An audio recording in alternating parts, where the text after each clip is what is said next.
Iris, good morning to you. So we're actually standing on 84th Street right now, right near Thunderbird. And the stretch of 84th Street that we're on is actually closed off to traffic. It's been barricaded by Scottsdale police.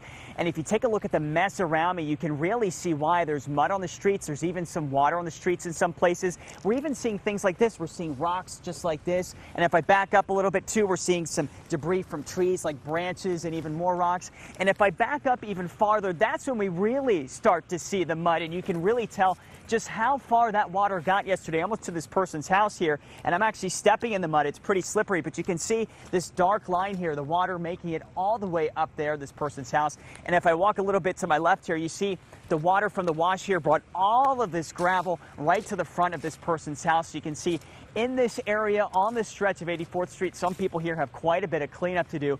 We spoke to one couple who was out walking their dog this morning, and they tell us that they also have a lot of cleanup.